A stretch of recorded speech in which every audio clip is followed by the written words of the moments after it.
I am Coach Chapman. Eating in your sleep.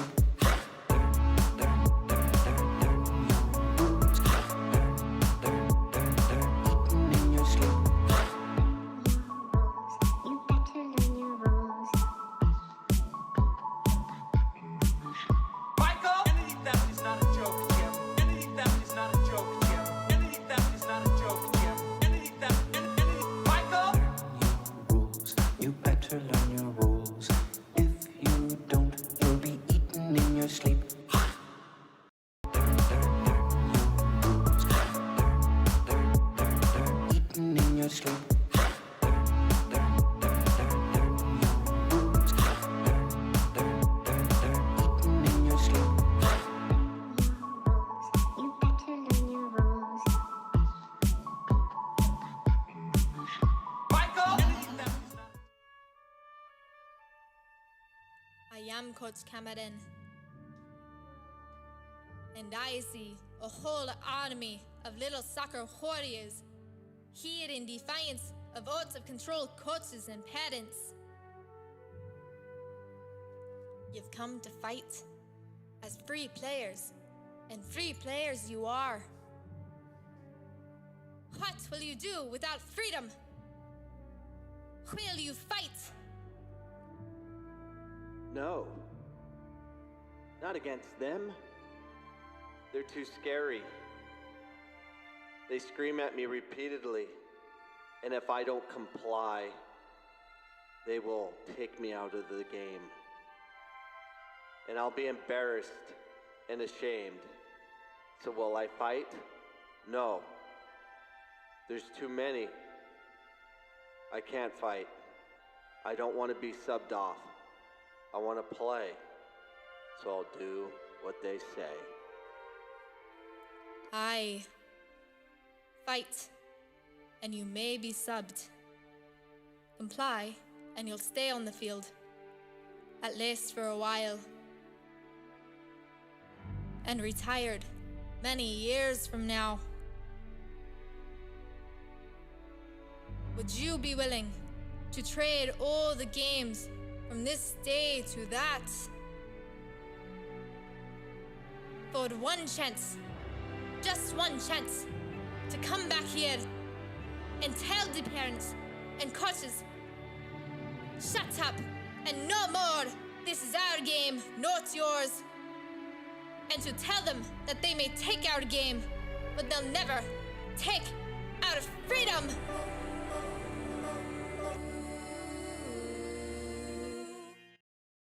A headset. I'm uncomfortable. I like hearing myself in my ears. Know, right. Welcome to Coach Cameron's Soccer Podcast. With me today, I have Brian Barlow from Offsides, Yeah. the Facebook page. You have hey, a lot of websites. It's Offside. It's not Offsides. It's Offside. Always learning. Don't be the cheesburger. I'm always learning. So Brian Barlow's here in Wichita, Kansas. As an official, you were an AR at our first game. Oh, I was an AR on your first game? Mm-hmm. Oh, yeah. How'd I do? You did spectacular. Thank you. Yeah. If you're a center, maybe not as well because they're more in the limelight. But yeah. It was good. The game was managed well. We ended up winning penalty kicks.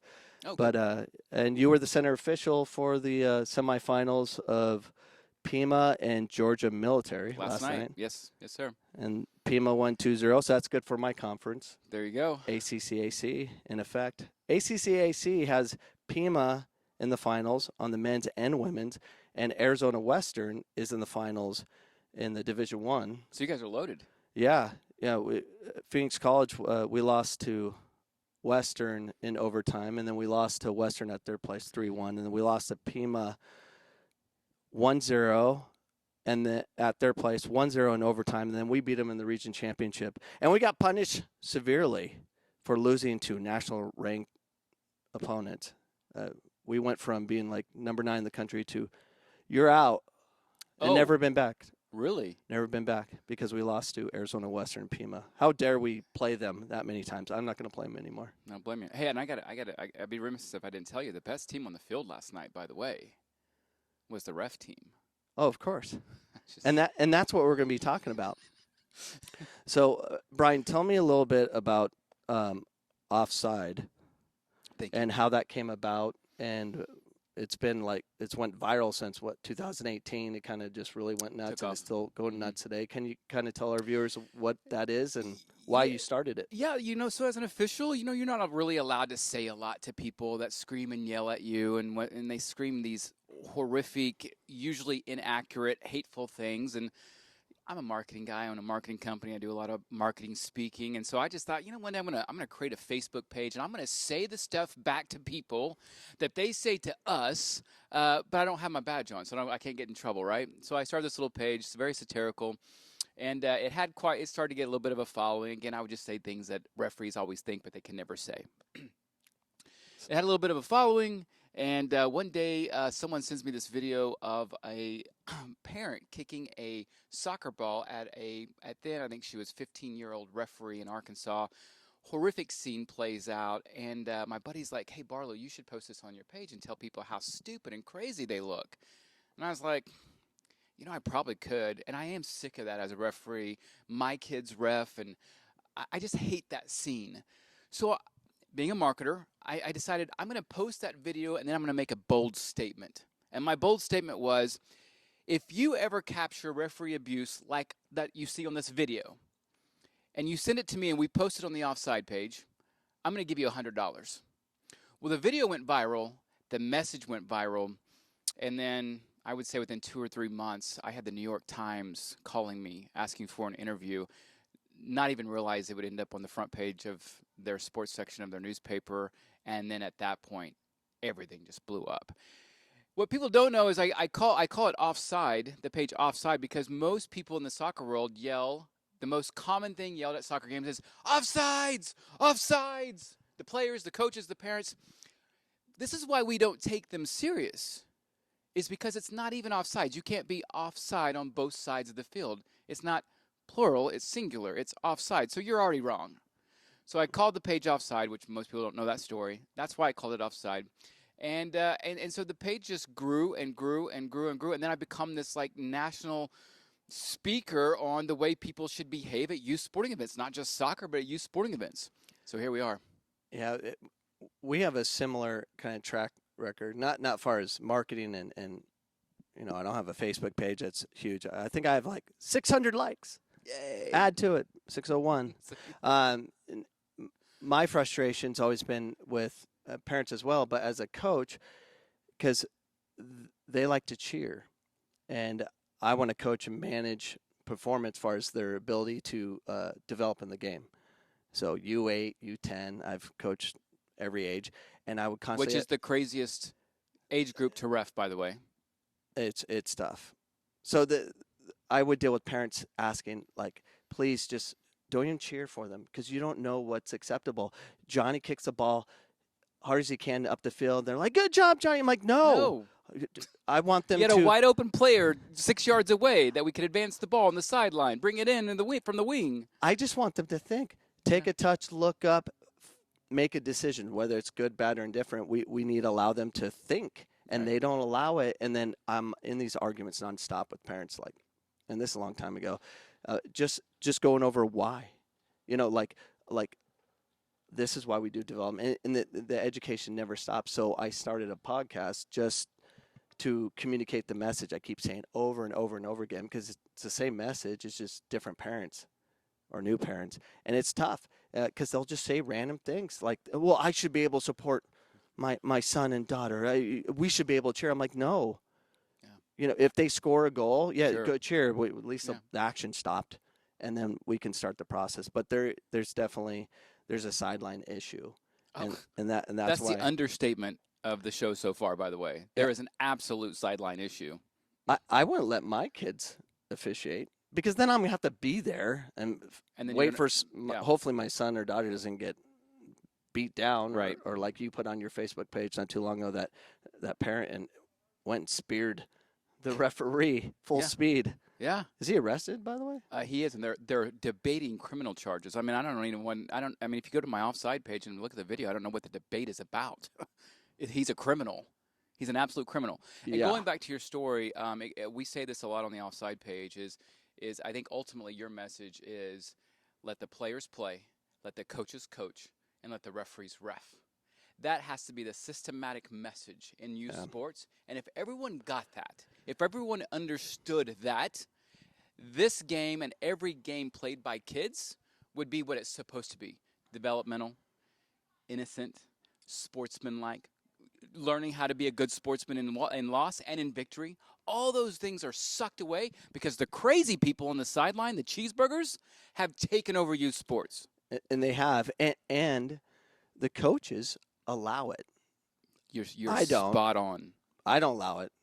That's kind of what drove me out of the game. I got sick of fighting, but I would never stop fighting. One of the biggest annoyances with sidelines was, I don't know if it was national, but in Arizona, they had the parents on the opposite side of the coach. I'm like, what the I want my parents right next to me because I want to know what they're saying. Halftime, I want the parents. I do my with the youth. I do my halftime right next to the parents. I want them to hear what I'm saying. But for whatever reason, the coaches were all proponents of that. Yeah, keep the parents on that side because they don't want to deal with them. I'm like, you're a coward. Absolutely. You deal with your parents. You have to. It's part of development. How can you coach and then on the other side they're telling them something different? How are you doing your job? But a lot of them are scared to lose it because those are the ones that are paying them, and Absolutely. That's a problem. So we Money's don't connected to it. We don't have enough coaches with the wherewithal to understand how development works. Everyone's part of the process. The officials, the parents, the coaches. Everyone's a part of the process. And if we're not all on the same page, it's not going to work. I was sitting in this I was speaking at this conference, large room full of coaches, youth, collegiate, professional, all around the world. And someone asked the question. It was after the session. They were asking questions, and someone stands up and he says, Barlow, who's really at fault here? Who is at fault with the behavior of people on the sideline at youth sporting events? And they weren't ready. And I said, each and every one of you sitting in this room, you hold the standard. You set the expectation. You are responsible for how your players play and how your parents act. You are the leader.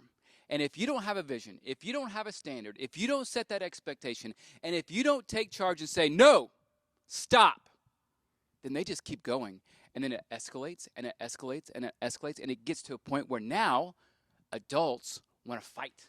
They want to fight the other team's parents. They want to fight the officials. And sometimes they want to fight you.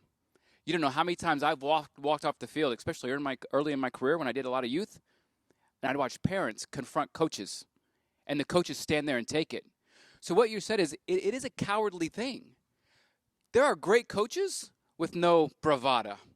No, you got to have this. You got to be able to stand up and go, hey, parent, it is after the game, emotions are high. You can speak to me, yes, in 24 hours when your emotions are in check and when I want to speak. But how many coaches do that? Very, very little. So when I answered that question, there was a lot of moaning and groaning. But by the time I was done, I had almost all those coaches come to me at the end of that speech and say, you know what? You're exactly right. I need help. Tell me what I need to do and how I need to set it and what kind of expectation. Tell me what to do. So I think if clubs and organizations and associations from the state level and even the national level would say, hey, coaches, it starts and stops with you, but we're going to help you, and establish that responsibility list, it's all a trickle-down effect. And I use this analogy a lot. I love the Masters. The Masters is the greatest sporting event for me. I'm a huge golfer. And I've had the privilege of going to it several times. The first time I went to it, beautiful day, sunny sky, and I'm soaking it in. I'm like, I cannot believe I'm at the Masters. And I'm on this foothill, and I lean back, and I just lean back a little bit, and I just take a look up, and I'm just thankful. And within 10 seconds, I had security and people that didn't look like security all around me, and they're asking me my name and asking me to set up, and I'm like, yes, sir. What did I do, sir? And like, hey, when you're at the Masters, we have a policy that you are standing or sitting upright at all times. If we see you laying down again, we will escort you off, and you will always lose the privilege of being at the Masters live and in person. Yes, sirs and ma'am. Yes, absolutely. I did not know that. So I look around at the Masters and I think you have the most wealthy, affluent people in the world that are at the Masters. And they are told you will behave properly, you will not say anything unsportsmanlike to the people, you will look a certain way, you will act a certain way, and if you don't, you lose the privilege of being at the Masters. And guess what? 99.9% of them abide. And they're influential, rich, these powerful people that we all talk about that we don't want to upset or disrespect because they have the money. So don't tell me it doesn't work, because it worked for me, and I see it work for millions of people that go to the Masters. If you want to be a part of it, then check yourself. Yeah. And to that point, I'm not sure what can be done, but education to the coaches and the soccer clubs and the state associations and everyone that's involved. The focus on winning. We all want to win. The kids want to win. Everyone wants to win. It does, but ultimately we want to be able to win for a lifetime.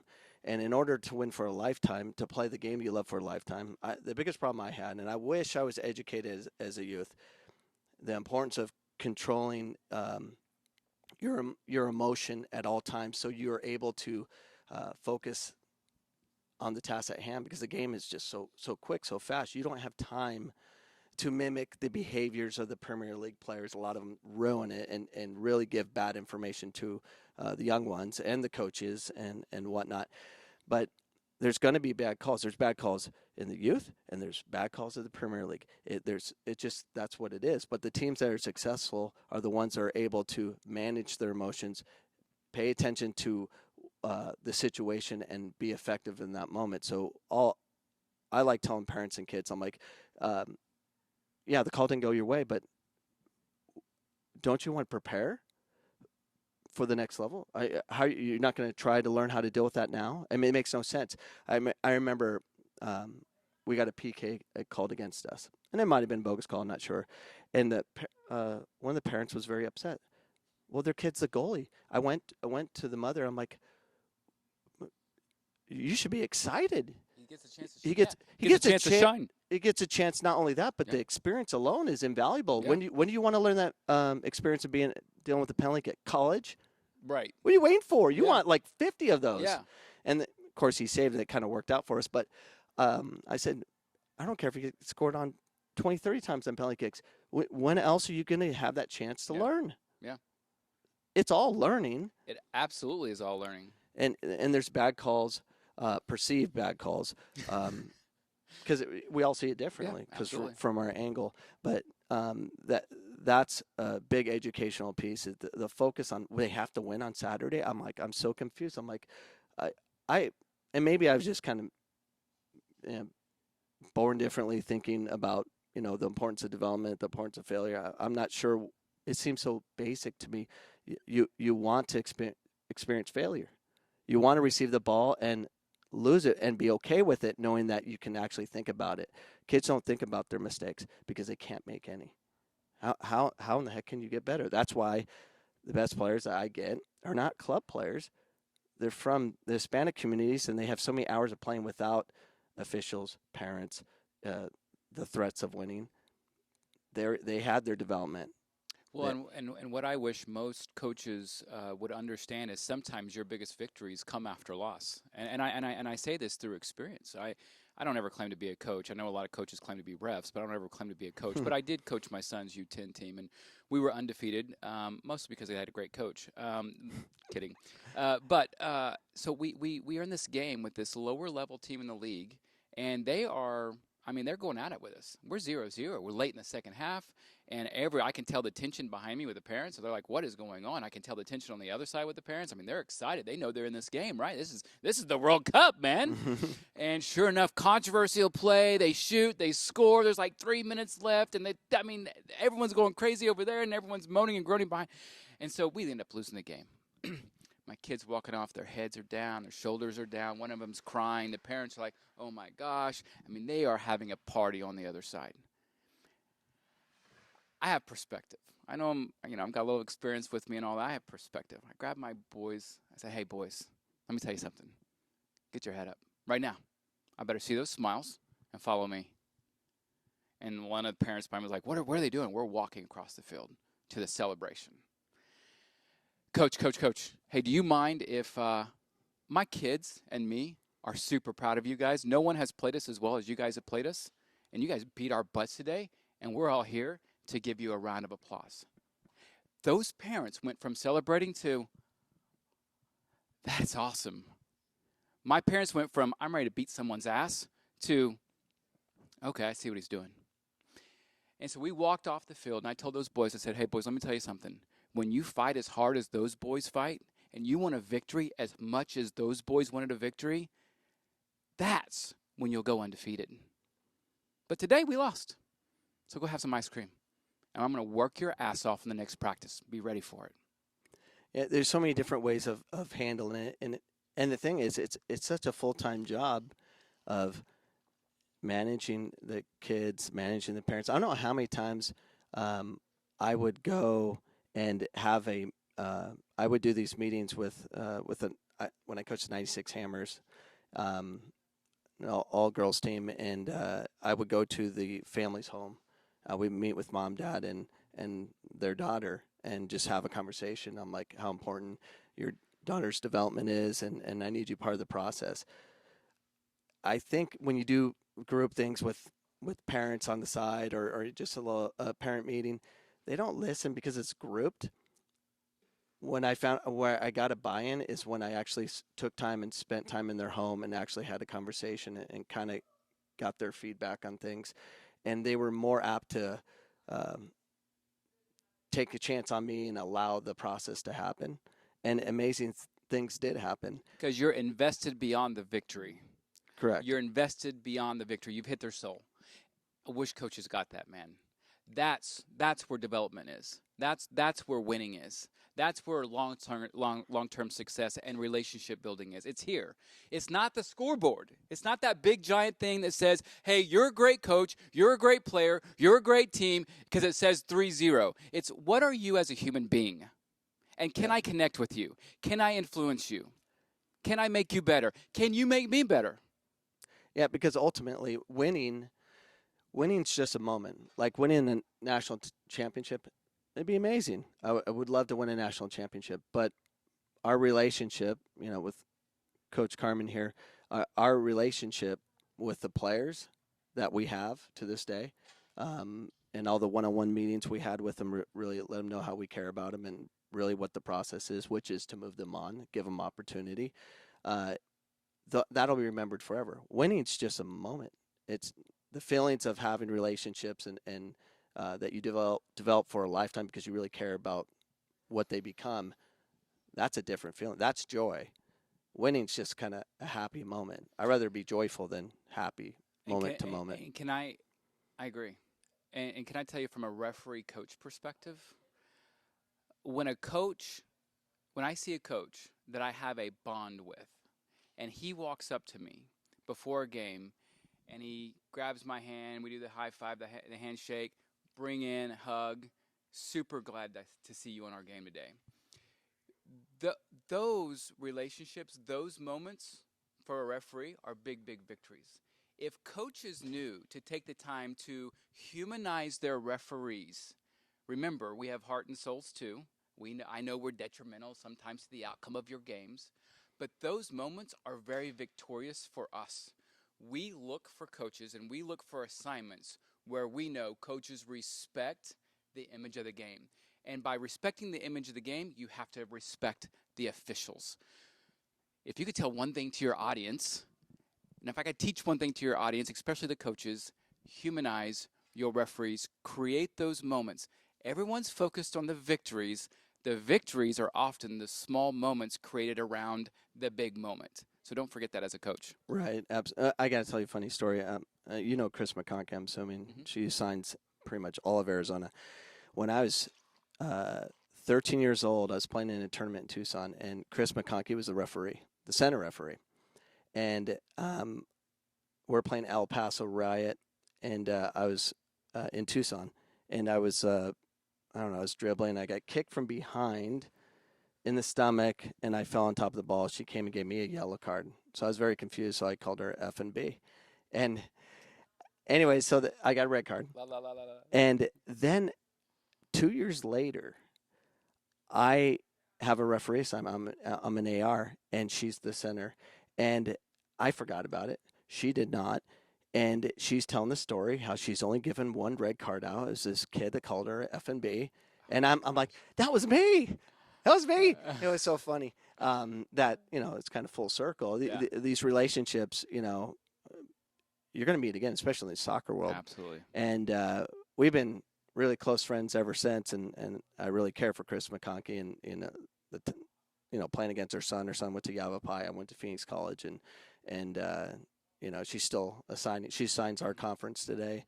And I just think That's a small world, right? it is a small world. Because she Careful can what you give say. she can give you the lower level into that pull, Yeah. a referee pull for your games. It is a small world. And Mark Passatore, I love Mark Passatore. I have him on time to time on my show, and he's given to me one red card, and I remember the red card he gave me in college. He liked me back then. He just hold that red card, and he just gave me kind of a fatherly look, and I felt, oh my gosh, he's mad. And I love Mark. I'm in trouble. Yeah, I felt in trouble. His face was worse than the red card. But it is a small world, and now I'm still trying to get Chris McConkey to be on my show, which she'll be on soon. Chris. Yes, Be on the show. I'm on the show. Brian's You can on be the show. Come on. you live so close to me. I'll have. I know I'm like 1,400 miles away. Yeah. I'm on his show, side by side. We're 5 miles difference. So we need to humanize the soccer community, but we need leadership. I think And accountability. yes, and we need to reward those coaches that manage those teams, because I know clubs like to say, "Oh, we do it this way." No, you don't. Those coaches are in control of those teams. Sure. They're in control. They're ultimately in control. They're with them at all. A lot of the times that the administrators can't. So we need to recognize those coaches are willing to take on the fight, and there's a lot, and I try to highlight them, but a lot of them they'll fight the fight, they quit. Yeah. It's like a It's a good tough- teacher, It's a tough fight. 3 to 5 years, and they're out. Mm-hmm. I went Well- 18. Well, and listen, the amount of threats I have had just by being an official, number one, but being the guy that created an Offside page that calls out parents and people that behave badly at sporting events, you would be shocked the amount of hate mail I get, the amount of threats I've had. I've had threats against my family from a gentleman in Chicago that they're going to drive down and find us and kill us. Yeah, and it's so and it's funny because when I ran into you this week here in Wichita, I always get the people that run in and say, "Hey, are you that guy?" And I'm always hesitant. Right. I am. Why? And I don't know why. All I'm trying to do, and I know people disagree with some people disagree with my tactics. They think I'm too bold. They think I'm too abrasive. They think I'm shaming people, and some people don't like that. But I've never understood the hatred that comes from people, for referees, for people that are trying to take charge. And let me say this before I forget. I applaud you, because I this is not an easy thing. This is not an easy discussion. This is not an easy solution, and it's not easy to be the guy to tell coaches and parents, "Hey, you suck. You're the one that sucks." And I do that too. And I probably don't get much hate mail as you, but I get some non-encouraging texts and email. Mm-hmm. It's like maybe once every 2 months.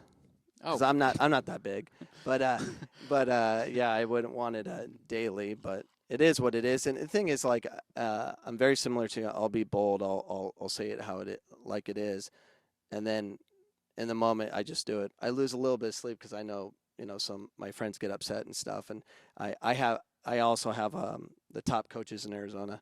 I only even listed 3. I get texts. I'm like, when you can put me on the top list, I'm like, soon as you're good enough. You're not. Yeah, you're not there yet. You're not there yet. Not I there. only have 3. Yeah. I don't think I'll add from there. I'm still looking. So, even like some of my assistant coaches from PC from the spring and stuff, they're like, "What's up?" I'm like, "Yeah, you run good sessions, but you don't manage use soccer the way it needs to be. Yeah. And they get offended, but that is what it is. But I got to hold standards there. Yeah. Just hand them out, then what's the point of having the show? Yeah. I'm right. being controlled by, everyone else that's already controlling and manipulating the game that I love. It needs to change, and we need our kids to be able to think, and they can't think. Ultimately, it's about the player and youth. Yeah. And if we can't control ourselves on the sideline, the coaches, the people running the show, the adults running the show, we're destroying our game. And you can see it. And one of my most popular podcasts is about ECNL as a train wreck. And it is. It's, I don't know, for me it's big. It's like 6,000 and a lot of comments. Like my coach made me listen to this because I have some followers that believe in what I'm saying. But the game's not changing. It's the same, especially on the ECNL side, on the girls' side. It's just they're athletic. Very. But they're not allowed to think. The only ones allowed to think is the goalkeeper and the forward. The midfield can't be creative because they have to play system. They play skeleton drills. They go up, back to side, down the line to their superstar forward. They're not allowed to think. And that's a problem. They need to be able to think. They need to be able to escape pressure, but they have to win. I'm like, what are we doing? What are you trying to develop? When are they allowed to, think? And be creative. Yeah, too many coaches are like, too many touches, play it early, clear the ball. I'm like, what the let them think. They're not allowed to think, and they tell them everything to do it. Get it to Cindy up the line, to cross it. And when can they think? Eventually, you have to think. So wouldn't youth be the beginning? Place, yeah. And we don't. And so I came up with this concept, and I actually applied it, of changing the rules of the game. And one of the most successful things I did in league, and it was a rec program in the Palm Valley Soccer League, out in the west side of Phoenix, Fear Farm. I don't even know what it's called now. We used to run that facility with my soccer club, and I did a league, and it was a point system league. So every pass you connect, you got a point. We had flip charts. We're flipping it. And then if you pass it, if you went past half field, back to your half, into the attacking half, we gave 10. And then on goals, it was only worth 1. Same value as a pass. And then we would award individuals too. So if they made an assist on a one-touch finish, they got 8. So we wanted to get their heads up and do different things. And they're flipping the charts. And this is how I know it worked. I had a parent screaming at their daughter, which is not appropriate, but saying, "Go backwards." Have you ever heard of a parent saying go backwards? No, they scream, shoot, send it, kick it, boot it. Because that's how they win at that age. But he was telling his daughter, Sophia, to go backwards to connect a pass, knowing that if they go back forward, they'll get 10 more points or 8 points or whatever it was at the time, because they were down. And halftime was like 160 to 182. It was exciting. It was different. But we may have to change the rules and not put emphasis on that one goal. That one goal. And just change the approach. And that I wish U.S. Soccer would encourage that. We need to be more innovative. Soccer clubs should be challenged to do it better, produce players versus produce wins, and that would change a lot of things. So, Louis Dabo, famous coach from Arizona that started Santos, he did it right. He's the only one that's done it right, run his organization. Now it doesn't really exist now because everyone just stole everything. He trained 5 days a week. And his club produced Pablo Mastroni, Greg Vanny, Evan Whitfield. I mean, a lot of big-time players, and it was very simplistic. They would dribble 5 days a week, run really hard, and play small-sided games. And then game day, if their parents say a flipping word, they can't say anything. He'd sub that player out and say, "Go sit with your parents." And they want to be like, coach. Yeah, they're like, "That's his coach." And Louis Dabo didn't say anything. He just sat there. I was so confused. As a kid, I'm like, "I'll never play for that. He doesn't coach." Then they won the national title. And then they obviously his coaching is that. But it's like we tell your winning happens at practice, right? The same with the coaching. He was way ahead of everybody else. Work ethic, discipline, and it was discipline on the field, on the sideline, and he had the formula. Everyone took it, and then they don't do it anymore. There's no work ethic anymore. You know, it's still, and it's times a week because I don't have enough fields or whatever. The discipline's not there. I mean, he would check homework, you know, your grades and all that stuff. He did it all, but it doesn't exist anymore. You see, that's why I'm doing coaches. There's some coaches that get it and do it right, but clubs, you know, everyone's like, oh, I'm part of this club. Who's your coach? Yeah. That's who I pick, because I don't care. SC Del Sol, all of them, they say they're great. Yeah, they're great financially, but are they? Their coaches are different. Yeah. They say they structure away. I'm like, okay, why is this coach making fun of players with his crazy sarcasm? Parents are laughing. I'm like, where's the development there? The only one being developed is a comedian, and the parents are happy, and the poor kid's going to be crying later tonight. It's a weird place to see development, because I don't see it.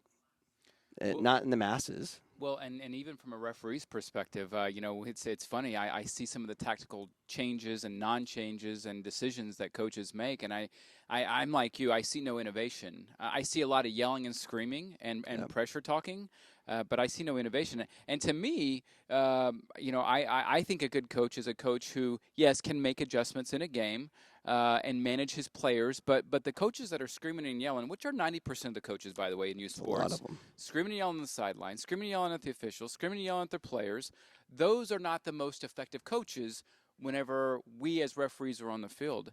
And it's funny because me and especially upper-level referees, we all take in you as a coach. We are scrutinizing you. We just don't verbalize it.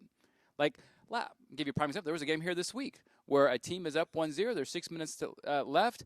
If I'm coach, I'm dropping everybody back. I'm trying to keep that 1-0 lead. They're not applying any pressure. They have 3 or 4 guys up front still trying to attack. And I'm like, what is the logic there? Now, I'm not a coach. But to me, common sense goes, bring your players back. You know, protect that 1-0 lead. You got 3 or 4 minutes left in the game. Common sense. I don't know. I'm not a coach. This is rough. Just a ref. I wish I was in that situation. I want to be up 1-0 in our last game and pack it in. Be done with it. Yeah. Hey, real quick, I got a couple questions for you. What is R.A.T, Referee Abuse Tracker? So does that still exist? It still exists. All right. Yeah. As a matter of fact, we probably get 2 to 3 calls a week on it. So we get on the Offside page, me in particular, get a lot of cases of referee abuse around the country. And what happens is there's not a lot of systems in place locally to help referees who have been abused or assaulted. And so I got a group of people from around the country together that I have a lot of trust in, that I know have the mentality of protect referees at all costs. I bought a 1-800 number, and so we basically promote that if you're a referee and you get abused or you think you get abused verbally, or you get attacked or assaulted, our system is in place. Number one, you have a place to call. Number two, there is a person appointed to every region in the country that will call you, get the information from your side of you, and then tell you the proper steps on what you need to do to protect yourself.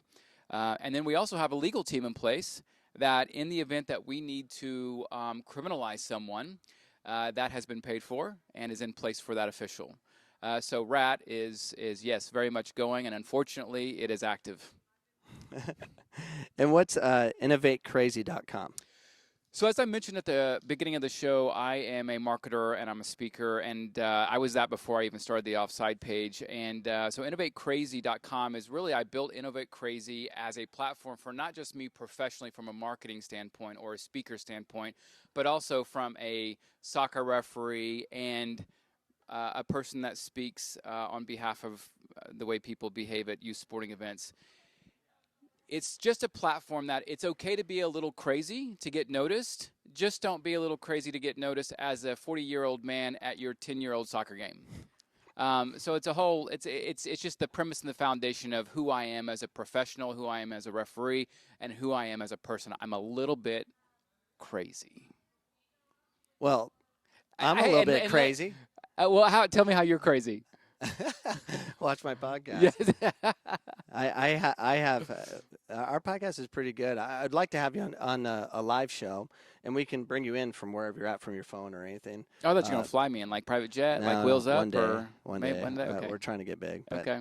But yeah, we have it's fun. We learned a lot during the COVID break. But my daughter, which we call IT Ryan, she kind of runs the technological aspect of the podcast, and then I have El Rojo, which is my other son, or my son Jack, who's What's his name? El Rojo. El Rojo. It's because he's very white. He's red hair, curly, and plays center mid for Tuzos. So he's the only white kid on the team. El Rojo. El Rojo. They named him. Oh, I love So it. that's his name. But yeah, I would love to have you on a live show. Maybe when I have Mark on again, we'll call you in. Yeah, and, that'd be good. Talk about Mark Past stories. His hips, because they don't lie. That poor guy. Is he wobbling now? Oh yeah. Yeah. But he won't. There's no quitting him. So Yeah. nothing. And he's still a PE teacher. He's on his feet all day, and he's a trooper. How do I become a regional guardian? Oh. How does that work? Yeah. Well, first and foremost, you have to have a record of having some sense of either being an official or being someone that has mentored an official, and then really it's relationship based with me. I'm very fortunate in the sense that I've traveled a lot as a referee. And obviously the Offside page has helped me create relationships. But yeah, that's really what it boils down to. And really finding people that understand the referee's mentality, what we go through, how mentally abused we do get. Finding those people are hard. I would imagine. Yeah. I'll tell you a story that might get me dubbed a regional guardian. I was at a tournament during COVID. Of course, it was a Hispanic tournament. They don't shut down. Soccer will never shut down regardless of the virus. No. And I'm on one side, kind of away from my parents. And I love being part of Tuzos because it's all in Spanish. My son doesn't understand any of it. So he's not receiving much coaching. He just plays, which I love. So that's the good way. So if you don't want your kid to be manipulated by a sideline, get on a Latino team or Latina team, and assuming they don't understand Spanish. But you still can feel the anger. That's not good. But so I'm on the sideline on the opposite side with the other parents. I'm just over there. And the AR is this female referee. She had to be maybe 15, 16. And she calls a penalty kick. Took a lot of guts to call that, hold the flag up for a PK. Well, the coach, who's just speaking Spanish, is just attacking her. And I couldn't take it anymore. And I just don't, I'm like, and by the way, I have this on video on the green VO thing. And I started arguing, telling the coach to shut up. I mean, she got to the point she would not come to half field. She stayed like 5 yards back. She's scared. Yeah. So I removed his anger on her to me, and I just tell him to shut up, shut your mouth. I'm like, you're a strong man, huh? You have to attack a 6-year-old girl. And it just went to the point where the game was called because him, all his parents, they surrounded me. They were going to beat me up. And I stood my ground because I'm in anger mode. My parents come all over. It's a big, almost a full brawl, all because I was trying to protect a girl from a man. Luckily, no punches were thrown or anything. Just a lot of words in Spanish. I'm sure they were bad. We need more people like you. I have no self-control in that. I'll be in the moment. I'll be scared later, but in the moment, I'm like, Yeah, I'm right? I'm defending a girl. Yeah. I mean, A minor. A minor. Yeah. Are we not allowed to protect them? And he, as a coach, through Safe Sport, should lose his coaching license or his ability and privilege to coach based on that story. We're all, in youth sports, we're all protected and sanctioned by Safe Sport to not behave that way toward officials, toward anyone. I'm just going to have a VO with me at all times. Yeah. I'm in a lot of those You can weird make a lot of money. battles, and it's scary because, I don't know what people are going to do. And It's always scary. I mean, I've seen so many things. I remember my daughter, U14, played I'm all about putting my kids in Hispanic teams because they're good. It was a full brawl. Yeah. A parent punched a kid. Nice. And Nice job, cheesburger. these girls are tough, and they're all swinging. I'm like, man, my daughter was saying, but she was like, what do I do? I'm like, you stay right here. Yeah. And then a parent punched a kid. and it went nuts. Cops everywhere. And I just took my daughter and my wife. I'm like, we're done with this team, and we're done with all of this. And we're done. And it wasn't one of our parents, but the fact that it happened, I'm like, this is not where I want to be. Well, you know, all these videos that I get, the common theme is the children are usually the ones crying, begging their children or begging their parents who are acting like children to stop. Yeah. Oh, I would say in 80% of the videos, you hear the kid or kids yelling, screaming, crying, "Mom, Dad, stop." I mean, how ridiculous. And it is strange. Like, and I'm sure these parents, I'm sure have to think about it. But in the moment, that's where the coach needs to get involved. That's where they have to have standards. And I always, go to your point of, we have to shut this down. I always say it all the time. One of my most favorite fake jobs is to be that guy that can go watch and then hand out like an officer, like a ticket. I'm like, here's your warning. What a you're brilliant, suspended. yes. You're suspended for 2 weeks. I want that power. I always say, like, U.S. Soccer, ASA, just let's do a trial run. Let me do it. I'll do it. I'm not worried about people not liking me. I'm not getting paid by club. Let me do it. That'd be such a blast. How awesome would it be, though, if we sanctioned field marshals to truly be someone in like a security type uniform, Camera with a ticket, camera, and knowing. So when we speed, we're looking for the cop. Okay, oh, there's the cop. I'm gonna slow down. I'm gonna slow down. I'm gonna slow down. So if we know we're at a game and we know there's a cop somewhere in the vicinity, we're probably not gonna speed, right? We're probably not gonna act like a cheeseburger, right? And if we see that person, we absolutely are not gonna speed or act like a cheeseburger, right? So, and imagine, you just get a $10 ticket or $25 ticket or a $50 ticket, and you don't get to come back until it's paid. And raise funds for I think we're onto something. education or something that actually will help educate. Well, they have to go into class to come back, like to be a referee. Yeah, like running a red light, and you're like, I'll just take the class versus a fine. Versus a fine. You got options. So it's a free country. Right. We got options. We're giving you options. Let's start it. If you want to do a pilot run in Arizona, I'll do it for free. I'll give tickets out. We just have to get everyone to buy in that the ticket is actually valid. Well, I'm gonna be in Arizona either right before Christmas or right after Christmas. Number one, because I'm gonna go play golf. Number two, because where I live is extremely cold. And number three, I have to get an assessment out there. But yeah, so yeah. Well, so let me hit ask me you, up. I want you in my studio. What the heck, Carmen? Carmen, you have one job to do. Where's my red card when I need it? Where's just hold it. Gee, Carmen, we're right here. Done. Are you there? Is it still Carmen? recording? Carmen, are we still? We're not focused anymore. If I had my red card, you would be getting a red card. Oh, it was us. Oh, cheeseburger. It's always someone else's fault. Oh, it's someone else's fault. I think we did pull it, but we'll still blame you for the heck of it. So let me ask you a couple of questions before you wrap this thing up here. So what's the worst thing you've done to an official? Oh, shoot. I've done so many stupid things. I had an awakening maybe. You had that one moment? You had that one moment where you're like, okay, I got to stop. I always knew I was always been pretty good because development was always my focus. The individual was my focus for youth. College is definitely different. And actually, my behavior in this tournament, which might be perceived as decent or okay or whatever, is probably the extreme of me. I used to say nothing. I just say nothing. Whatever it is, it is. It was weird that cleats up by that keeper, but it didn't affect us. But anyways, it's I think the worst thing. Oh, shoot, I can't even think. How many Okay, let me make it red easy. cards? How many red cards have you had by official? I think 3 in my whole life. Okay, and they're all and one was verbal? one was saying frickin'. Okay, and it was understood that I said the F-bomb, and my assistant coach, I remember as I'm walking off, and my assistant coach is screaming at the referee, "He's Mormon! He doesn't say the F word!" And I still got it.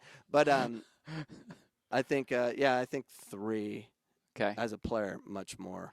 So in your eyes, what mandates a good official versus a bad official? Consistency of calls. Whatever the calls are, they are. Mm-hmm. I I push hard for my players to understand what the rules are according to the ref, and they change, half to half. It's all like, subjective. Yeah, Very much subjective. So I want my players to understand that there's an out versus, oh, we're screwed kind of thing. Mm-hmm. They are what they are, whatever the calls are, and the goal is, can you be in the moment and focus on the task at hand? Don't think about the past. Don't think about the future. Just focus on the moment. That's it. That's all you can do. But going back to your question, I'm really thinking about it, and maybe I kind of black it out because sometimes you do stupid things you black out and don't want to remember those things. But I think anytime I've screamed at a referee, even though I might have been right at the time, I would have to say, like, yeah, just berating them nonstop over every call, because I hate that when coaches do that. So it's hard to look in the mirror unless someone's videotaping you. Yeah. But I definitely introduce a human element. My goal is never to be involved. What hurts the game is because officials can be manipulated because they're human, and I can't stand when coaches are like, they try to use that, like their pitch of their scream, the timing of their call, and those things, and it can be manipulated. I think that's why you get fans the way they are. I think that's why home field advantage matters. There is that manipulation. I cannot stand that. I just prefer to just be that much better that we can deal with that as well. But the weaker teams they need every call. And that bugs them because they want every call they can get, and some calls are missed or whatnot. We've all been through that. And what you'll notice is the better team, especially in college, they get the least amount of cards. Mm-hmm. It's because they understand something. Mm-hmm. I used to be, when I first started PC, we led in cards because we weren't good. The other team had the ball. Right. We're going to have You're more constantly fouls. attacking. Right. And now today, I was always upset that Yavapai of old, when they won 7 national titles and they were killing it, they always had like 3 yellows the whole season in 20 league games, and we would have like 28 yellows and stuff. And I was like, oh, the referees are on favoring their side. them. Yeah, it's because they were better. Yeah, and they controlled their bodies, discipline, talented, their mouths. They're better, and I think it's better to give players that you coach, parents educated, the information of life is not fair. The ones that are most successful are able to overcome what's not fair. So what would you change if you were an official? What would you do different if you were an official at a high level? It's so hard. I mean, the thing is, not everyone's on the same page. I mean, if you're a high-level official, I think the officials that have done the best are more managing a lot of conversation with the coaches, the players during the game versus, straight card. And if they can manage it, and I get it's not going to be that way all the time, and one coach will appreciate the other coach wants cards. Someone be crucified. Yep. So you're in a situation of you're screwed. You guys all need therapy. I mean, that's the understatement of therapy. And as a coach, I just want to lead by example in my later years, because I was in that job. I realized that. But I always got the worst calls of it for years because of the way I behaved. But it took me maybe 3 years of shutting my mouth to start having a better relationship with officials. And, Alan Chapman, Alan Chapman, yep. MLS, we play together. He's from Arizona. I had him on a podcast as well, and he was one of the most abusive players to referees I've ever seen. The worst. I've heard. The freaking worst. And then he became an official. I actually paid for Alan Chapman's first referee class. No kidding. I held it in my league, Palm Valley Soccer League, and we were in the same class together. He mentored me many times up in Arizona when I did some of their tournaments. I love Alan. Alan, great guy. And he'll tell it too. He looks just like me when we're both bald. Yeah. We look like brothers. I used to get freaking bad calls, or bad looks from referees and stuff. They thought I was Alan.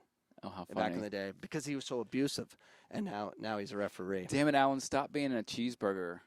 Chapman. He was the worst. I coached Alan too. Like Alan Chapman, the cheeseburger. One of the worst things he ever did was, and I'm gonna call him out now. I was coaching the Arizona adult ODP, whatever, so they could get to the national team, the B national team. And we were playing. George Kuntz was coaching the Cal South team, and he went to a referee and was making the fun how he spoke, and it was bad. It was bad, straight red, and I'm like, oh my gosh, what are you doing? We still won, but he was able to just nice guy, and then he flipped. And that's what we have on the sideline. Bunch of parents, they're nice people, but they flip. And I'm kind of curious. I probably should ask Alan. I'm like, well, what flipped about you? It's because he saw the other side. He experienced that, so that's important. And what I wish people knew is the other side is much more technical, and there's so much more intellect involved to the flow and the game management of specifically a soccer game than you could ever imagine. It's not just a foul or not a foul, or a PK or not a PK, or a handball or not a handball, or an offside or not. It's not that simple. Yeah. I wish it was, my friends. I wish it was. No, and I still remember the times I officiated when I was way younger. It was, I loved the cash money, but man, I would lose sleep because I had to have in my head, I got yelled at by this crazy parent. Oh, you do it. You do, and you doubt yourself. I mean, even a game this week. In fact, last night there was a call on the other side of the field, and the player ran up to me and was like, "Ref, are you serious?" And I go, "You know what? I might have missed it." I just told him, I said, "Hey, dude, I might have missed it. I've missed a few calls in my day." You know what he did? He goes, "It's all good, man. Run off." And really, if I could talk to all officials at one time, I would tell them that. Talk about humanizing yourself during a game. Tell a coach, hey, sorry. Might have missed that one. What do you do? I'd rather a referee not call it if they don't see it. Yeah. Versus being forced to guess. Yeah. And that happens because of the human side. Yeah. And the manipulation. But what most people don't understand is we are so hard, especially once you get up to the collegiate level, we're so hard on ourselves. We audit ourselves. We go back and look at our game film. We send video clips to get assessed. We have assessors. We are constantly nitpicking ourselves. So don't think what you do on the sideline is the reason that we're hard on ourselves. We're hard on ourselves because we want to give the game what it deserves. And what I can tell you is it doesn't deserve you. And what I say by that is most people that attend youth sporting events, it doesn't deserve them. Right. They're toxic. And there's a lot of them, and they kind of create their own little gang that they grow. It's a mob mentality. Yeah, it really is. It needs to be taken It's care bullying too, is what it is. And I could spend a whole another hour. Yeah. Just don't get me started. No, and I will get you started on another show. I'll definitely have you on. I'd love to call you in. And the thing is, you could be anywhere. You could be doing a game as an AR and be on the podcast. That'd be amazing. Hey, I'm doing the final right now, yeah. but I have time for you. I miss you. I'm getting ready to go take the line on this women's JUCO final. So, pipe me in. Well, Brian Barlow, I really appreciate you taking your time to meet with us. And this will air tomorrow. And I'll send you the link, and we'll hopefully have you on again. Before you sign off, and I just want to reiterate, what you do is so important to the discussion and the possible solution to how people behave at youth sporting events. So I want to congratulate you. And I know it's not an easy role. I know it's not an easy job. And I know it's not easy to be one of the guys on the front line on a very controversial situation that this is. And so I thank you. Sometimes I feel like I'm on an island. Sometimes I feel like I have a target on my chest. So whenever I find people that are screaming the same lyrics that I'm screaming and singing, I'm a big fan. Well, I appreciate that, and I look forward to taking the fight as you take on the fight. The more, the better. Amen. And maybe one day we'll be our own kind of group that we get together at the coaching convention. We'll be boothed together. Or stop the hate. Hey, listen, or if you run into a soccer complex somewhere in this country and you see someone walking around giving tickets to people for acting bad, that's us. Yes. I think I'll just do it. Kind of like Change My Mind video. Like, I'll just go out there and start handing out tickets and see what the reaction is. And they should be red. The tickets should be red, by the way. I'll do that. I'll do that, and I'll have it where it's what's that called when you have a copy, you give them a copy, you have a copy of that pink slip. Send it to if you do it. Even if it's just one time, send the videos to me. I'll put it on the Offside page. Oh, I guarantee we'll get some. I did. I went in character once as Dr. Hyla. I dress up as a doctor and I wear, hair wig and stuff, and Yeah. I give out chill pills. I did Nice. I did that to my. Nice. I did a segment of that. So, but yeah, given demerits, I will be at a soccer field near Excellent. you, just giving them and see what happens. Yeah. And maybe I'll just find it and just put it to my foundation I have, and they might pay it. You never Maybe. know. You never know. They'll get it's tax deductible. It'll send you an email receipt. Good. So, I appreciate you. Thank Yeah. you so much for coming on. Awesome, man. Thank Thanks, you. Brian. Guys, I've got to go get ready. Yes.